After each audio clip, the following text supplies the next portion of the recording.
carnaval ici regroupe toutes les différentes cultures et communautés de la Nouvelle-Calédonie. Pourtant, il existe sur notre île grâce aux Antillais. Quand sont-ils arrivés ici? Qu'ont-ils amené? Les premiers recensés officiellement sont arrivés comme bagnards en 1867, dont certains sont morts en hommes libres sur notre île. La première trace d'un habitant des Antilles en Nouvelle-Calédonie commence en 1867 avec Isaac Dané, bagnard, charpentier. Il passa sa peine ici avant d'être libéré et de s'installer à Bourail.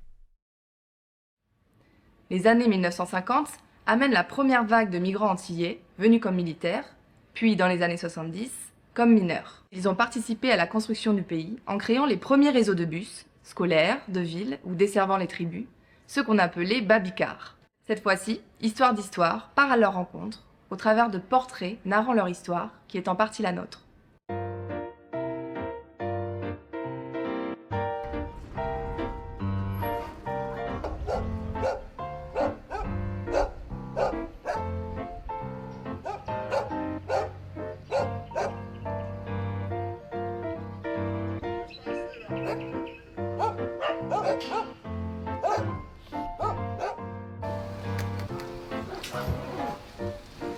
Voilà. Je m'appelle Aristide Guéproy, je suis né en Guadeloupe et je suis arrivé en Nouvelle-Calédonie en 1958. Je suis arrivé comme militaire. Alors on a pris le bateau à Marseille, la traversée a duré 51 jours quand même. Ça a été formidable parce qu'on était quand même 280 militaires sur le bateau et puis ça n'a pas été trop triste tout ce voyage. On parlait de la Nouvelle-Calédonie, parce qu'à l'époque, la Nouvelle-Calédonie quand même est un pays très calme. C'est un pays très paisible où, comment dirais-je, où les gens vivaient bien. Alors, il y a beaucoup de gens qui arrivaient ici, mais vu ma profession, on m'avait désigné comme mécanicien pour, comment dire, sur le territoire. Et c'est là que je me suis installé comme garagiste. J'ai commencé en 1966. Et j'ai terminé en, comment dirais-je, en 2020. Mais les Antillais ont un peu bousculé les donnes parce qu'ils sont arrivés et puis ils ont créé le transport en commun. Et puis ceux qui arrivaient, bon, étaient maçons, étaient, comment dirais-je, ils étaient déjà formés dans des métiers manuels. Après, beaucoup sont rentrés au nickel. Et puis évidemment, c'est pour ça que finalement, les Antillais, les transports en commun, les taxis, le syndicat d'initiative, ils ont fait pas mal de choses au départ. Le premier qui a fait la brousse, c'est M. Viefort, qui a mis des transports pour aller en brousse. Avant, c'était, comment dirais, c'était très limite. Et puis, à Nouméa même, les Antillais ont développé ça. C'était un peu la zone d'activité, comment dirais-je, antillaise. Hé, viens ici. Sais-tu? Viens là, toi. Reste tranquille. Reste tranquille. Ça date des années 80 et... Oui, 80 dans les 82, comme ça. Il y avait le transport public et un ramassage scolaire en même temps. Oui.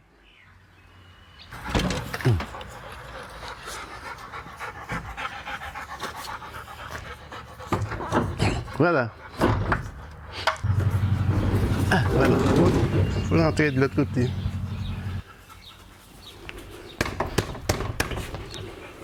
Le carnet pour l'entretien. Pour les pièces. Je n'ai pas la carte bis. Quand je faisais la mécanique, il y avait des copies.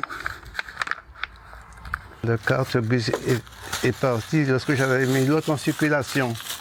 J'en ai passé. Le dernier que j'avais, c'était un bus de 50 places. Le dernier. Je suis Louis Chaliot. Je suis né à la Martinique. Je suis né à Martinique, à Macouba, dans le Nord. Je vis à Païta. Je suis ici depuis les années 62. Je me plais ici, je me plais. Ça m'a toujours plu ici. Et puis j'ai travaillé beaucoup. J'ai travaillé dans le transport et puis j'ai terminé dans le transport. Ah, les bons souvenirs que les passagers étaient contents. J'avais la porte, les 3 portes. Il y avait 3 portes. Alors, lorsque je voulais faire entrer les gens sur je faisais entrer derrière. Et le devant, c'était pour le devant. Il y avait 32 personnes, oui, lorsque je transportais avec chauffeur, oui. Parfois, on tapait des 400 km par jour. Lorsqu'on avait le service pour faire régulièrement tout le temps, on faisait 4 voyages, ça suffisait. Il y en avait 2 comme ça. Et 3 comme ça. Et le dernier a été 50 places. Je l'ai refait, je l'ai retapé déjà 2 fois, je crois.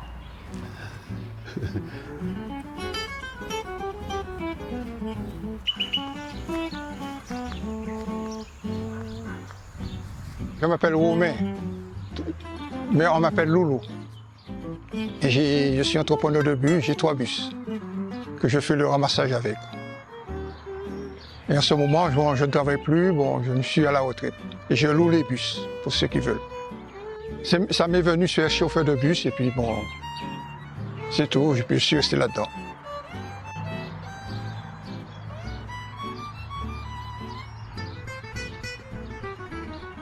Personne de ma famille. Il n'y a que moi qui a été chauffeur. Oui. Il est plus calme, il est moins nerveux, mais celui-là, il est excitant. Et tu t'es pas servi, mais voilà. Non, voilà. il a dit que chaque tu sois même. Chaque tu sois même. Je me souviendrai toujours ce souvenir. Un jour, j'ai une bouteille de rhum qu'on m'a envoyée. C'était du... Je sais pas. Je ne me rappelle plus. C'était quoi le marque? Je ne me rappelle plus. Rappelle-toi un peu. Mais non, et puis c'était toi en plus qui avait bu. Et puis là, j'ouvre la bouteille de rhum. Ah bon? Pour lui, tranquille, je le sers. Quand il a pris le verre, il a mis le verre en temps. Il a rejeté tout de suite. Même le truc. Tout de suite. Et puis c'est là, il m'a dit, hey, ton rhum là, c'est quoi ça? Et c'est comme ça que j'ai regardé. C'était du 40 degrés. Et je n'avais pas vu. Il ne m'était pas aperçu que c'était du 40 degrés. L'antillais, quand il boit un rhum, dès qu'il va prendre, il va te dire tout de suite. Hein. L'antillais connaît le. Il te dit, ah non, non, c'est pas. Non, c'est sûr. Non. Non, je ne le fais pas. 40 degrés, ne donne pas ça en antillais, il ne va pas le prendre. Ça, il en 70. Je suis parti de chez moi le 14 février, je suis arrivé ici le 15 mars. Je devais partir en métropole pour travailler. 3 jours avant de partir, je reçois un télégramme. Je reçois un télégramme. C'est un cousin à moi qui est ici. Lui, il m'appelle, il me dit, hey, Loulou, est-ce que ça t'intéresse de venir en Nouvelle-Calédonie? Je lui ai dit, écoute, ne me fais pas regretter. Il m'a dit, non, tu viens, tu ne vas pas regretter. Et c'est comme ça. Je suis parti, j'ai pris le bateau et puis je suis arrivé ici. Arrivé ici, un après-midi vers 17h, je suis descendu ici. C'était chez M. Villefort. C'était la même famille, c'est la famille. Le lendemain, je suis arrivé ici la veille. Le lendemain matin, il m'a donné un car. Le lendemain matin, il m'a donné un car avec quelqu'un qui connaissait pour faire le circuit de Païta. J'ai fait le circuit, j'ai fait uniquement le circuit, le machin. Arrivé à Nouméa, il m'a dit, bon, débrouille-toi maintenant, fais le circuit. Comme on n'est jamais ni roi ni reine dans son pays, j'ai voulu me déplacer un peu pour voir comment ça se trouve à l'extérieur. C'est ici que j'ai pris mon permis. J'ai vu comment ça c'était, et puis qu'il faut conduire. J'ai pris le permis de VR, ensuite ça a suivi le poids lourd, ensuite ça a suivi le transport en commun. 69. 1969. C'est le véhicule de transport de personnes. Et finalement, j'ai terminé ma carrière de travailleur dans le transport. J'ai fait le transport scolaire, j'ai fait beaucoup à Païta. Tout le monde me connaît à cause de ça. J'ai développé le transport scolaire à Païta. Monsieur Chalou et moi, on travaille ensemble. Après, lui, il a eu l'idée. Le ramassage scolaire. C'est lui qui a lancé le ramassage scolaire. Ensemble, on était ensemble. Bon, il y avait déjà le ramassage scolaire primaire qui existait déjà. Mais après plusieurs années qu'on a soumissionné, M. Charles a soumissionné, on a refusé, on ne nous a pas donné le ramassage scolaire. Alors, ce qui fait, nous, on s'est organisé, on a fait le ramassage scolaire de secondaire. Et c'est nous, M. Charles, c'est nous qui avons créé ces personnes. L'Antillais, c'est lui qui a mis ça sur pied, malheureusement avec les moyens de bord, parce qu'il faut bien signaler une chose, que dans le temps, l'État donnait une subvention au territoire pour cette activité-là, mais ça n'a jamais été alloué aux Antillais. Aucun Antillais n'a touché une subvention, etc. Ils se sont toujours débrouillés par leurs propres moyens. Et puis, il faut admettre qu'à un certain moment, les institutions ont décidé de changer la méthode de transport en commun. Et là, ils ont créé une société. Et cette société, on a bien conservé les Antillais comme constituants de cette société, mais étaient soumis à une règle, comment dire, administrative. Bon, c'est vrai que la France avait toujours versé des subventions pour ce domaine-là, comment dirais-je, mais les pratiquants, les Antillais, comment dirais-je, qui exerçaient, ils n'ont jamais bénéficié d'un seul centime de ça. Ils ont toujours assuré ce service-là. Ils n'ont pas pu se défendre, ni pour réclamer quelque chose, ni pour l'avoir, comment dire, automatiquement par l'administration.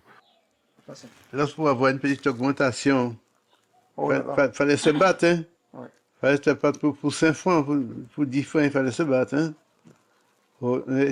Et qu'on était obligé de faire la grève.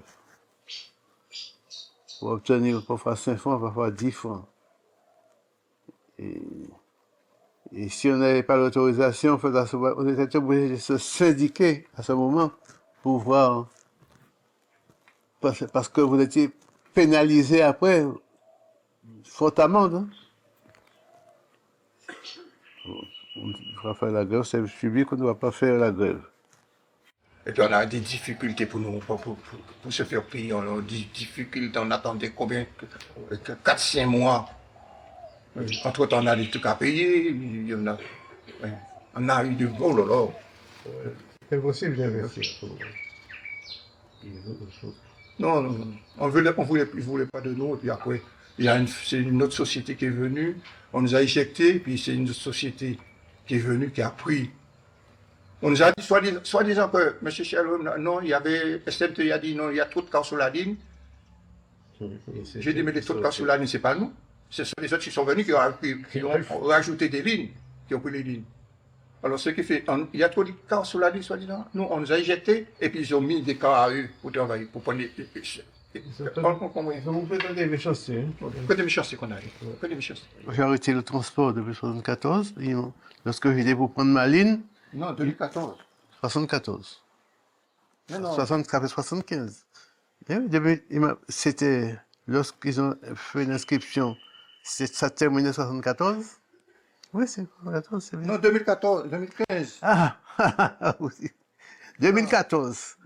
Oui, excusez-moi parce que... 2014, oui. Les gens étaient satisfaits, étaient contents de nous. C'est pourquoi après les gens ils ont voulu prendre la ligne là, pour ça. Parce que nous, et puis ce qui était bien, nous, il n'y avait pas d'arrêt spécifique pour moi. Nous on s'arrêtait n'importe où pour les gens. De porte à porte, on s'arrêtait pour les gens. Donc, on allait même dans les tribus chercher. Ils nous demandaient, tu peux venir chercher une activité? Les gens, ils ont des trucs à part. On montait les gens étaient satisfaits, j'étais content de eux.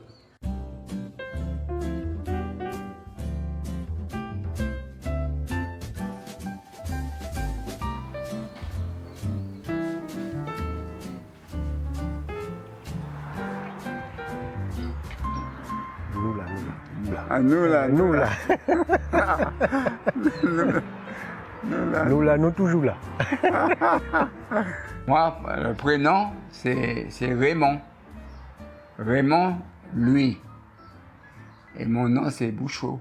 Quand il est né, j'étais déjà avec son père. Je connaissais bien son père. Alors, il me disait toujours « Bonjour, monsieur » et tout. Depuis à l'âge de 18 ans, j'ai quitté la Martinique avec lui. On a vécu des choses ensemble. On a été signé notre engagement en même temps. On restait à la caserne dans la même chambre. On est parti en même jour dans le bateau pour venir ici. Quand j'ai été, on s'est trouvés là, alors on s'est liés d'amitié jusqu'à sa mort. Ouais, il aurait eu 92 ans. Oui. Il aurait eu 92 ans. 92. Il avait 1 an plus que moi. Quand j'ai quitté pour venir ici, j'ai mis 2 mois. On était 140, hein? 140. Troufion, hein, on nous appelait des troufions à l'époque. Il y avait 150 troufions à bord. Hein. Il y avait des métros, il y avait des Martiniquais, des Guadeloupéens. Il y avait aussi il y avait un petit peu de l'Amérique du Sud, tu vois, mais qui étaient français. Sans compter les civils et tout. Ah oui, tous les métros, tout ça, tout ce qui partait.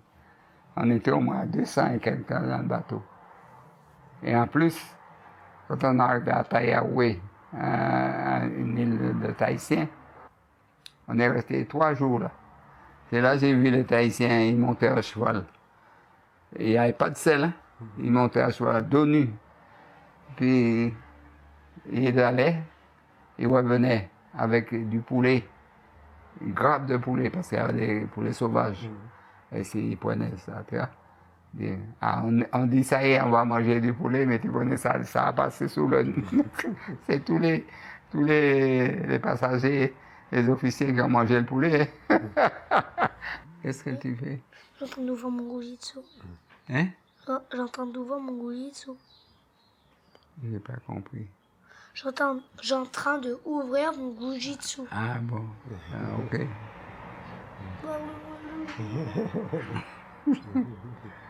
J'ai fait 3 ans, après 3 ans, j'ai dit ah non, il y a assez. Parce que si je repartais, j'allais en Algérie. Et c'est en Algérie, c'est là qu'il y avait la guerre qui était forte. Avec ton père aussi. On a dit ah non, on reste ici.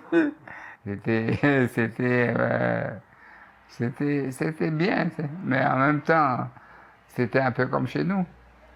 Mais pour la bagarre, on faisait beaucoup de bagarres. Ah ça, c'était... Ah, ils n'aimaient pas voir les métros, hein. Ils n'aimaient pas voir les Antillais, ils n'aimaient pas voir les autres races. Hein. Ah ça, c'était la bagarre. Par exemple, on fait le concours, on faisait au Rex, au cinéma Rex. Tous les concours, je faisais là-bas. Alors, quand je faisais ça, je travaillais les concours, je travaillais au nickel. Moi, je suis resté au nickel. Son père, il a fait le vice. Parce qu'avant, il y a beaucoup d'Antillais qui faisaient les babicars. Qui faisaient le babicar, ils appellent ça, tu vois. Ils faisaient comme ils font maintenant ici. En principe, c'est les Antillais, parce que c'est tous les Antillais qui ont lancé ce truc-là. Et bien, impérativement ici, il faut valer le permis. Hein. Le permis. Quand on allait quand les gens travaillaient, ils prenaient des choses, ils demandaient, vous avez votre permis? Bon, mais c'est lui qui avait le permis. Les portes s'ouvraient comme ça pour eux, pour le travail. Nous, les Antillais, je vois tous les Antillais, on est arrivé ici. On était fous pour passer notre permis, pour avoir notre permis. Pendant que lui, il était dans les camions, ben, mon père était dans le babicar. Après, les souvenirs, ils sont vagues, hein, parce qu'à un moment, il tournait ici. Après, il faisait un peu la route sur Thio. Une fois, il montait un peu à Thio avec les babicars. Et c'est là qu'il disait, il y avait beaucoup de poussière là, qui rentrait dans les babicars. C'est l'époque où il y avait les babicars fermés. Il y avait les deux avec les bâches. Les bâches sur les côtés, là. Avec les petits sièges particuliers, ainsi de suite, quoi. Mais c'est une époque. Et c'est qui, là? C'est là, Mhm. c'est mon fils, mon grand-fils. C'est grand. Mm. Là, après, c'est le petit. Le père, c'est le petit qui est né Mhm. de là. Bien. Mhm. Ouais. Et là, c'est toi. Ouais. Mhm.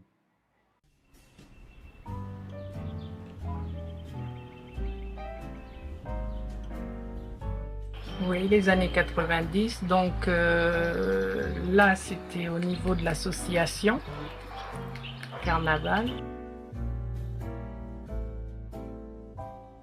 Et là, la mairie, en 97.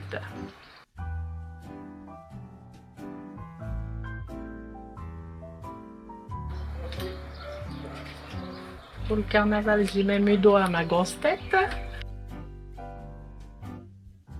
Je m'appelle Marie-Jeanciane Firmin-Guillon. Ça fait plus de 60 ans que je vis en Nouvelle-Calédonie. Je vais parler de mon père, qui est comme de ce temps-là, ils appelaient ça la ruée vers l'or. Donc c'était le boom du nickel. Il était mécanicien, papa. Donc en 1963, nous étions 6 enfants. Nous a laissés en Martinique avec maman et il est venu en Nouvelle-Calédonie et nous a fait rentrer 1 an après. Ça a été 1 mois de voyage par le Calédonien et nous avions débarqué en Nouvelle-Calédonie en juillet 64.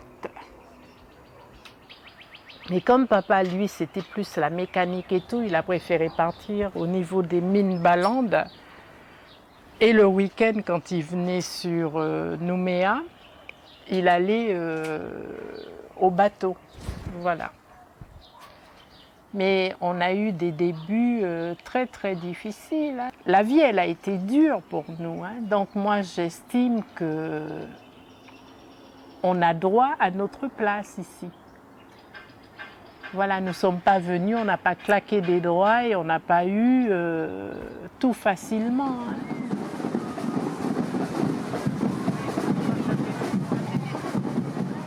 Ce goût du culturel, ce goût du carnaval, je le dois à mon père, parce que mon père faisait partie de la première association antillaise de Nouvelle-Calédonie et c'est eux qui ont commencé le carnaval et tout qui avait lieu en principe à Lansvata, baie des Citrons, Lansvata. Et ce qui fait que après j'ai pris le relais, j'ai eu des associations et tout, donc on a créé des associations. Et on a pu faire le carnaval, mais ça date, hein, ça date. Hein. Tous les pays, ils ont leur carnaval, donc la Calédonie voulait effectivement mettre en place son carnaval, donc c'était parti d'une association. Et quelques années après, la mairie de Nouméa a repris ce dossier.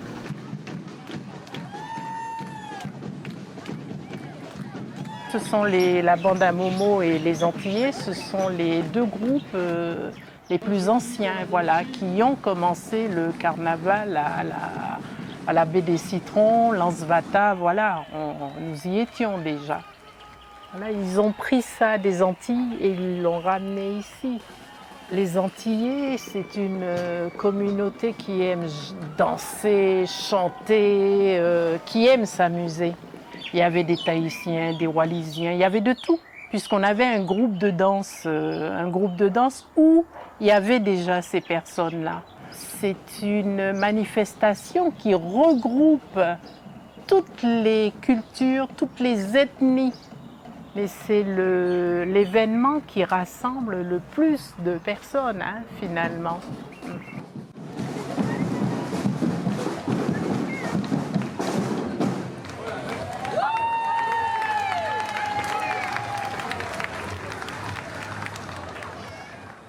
J'ai passé toute mon enfance en Nouvelle-Calédonie. C'est pour ça que vraiment je me sens ancrée ici. Je suis partie près de 7 ans en Martinique après ma retraite. Le pays m'a énormément manqué. Voilà, et c'est pour ça que je suis à nouveau ici. Voilà. Ah oui, c'est mon deuxième pays préféré, la Calédonie. Moi, ici, ça y est, c'est fini. Moi, je me sens calédonien. Je suis, j'y reste. Oui, j'ai passé plus de temps en Calédonie que, vu mon âge, et plus de temps ici que là-bas, aux Antilles. C'est pourquoi que je n'ai plus envie de me déplacer, de bouger, de changer de place.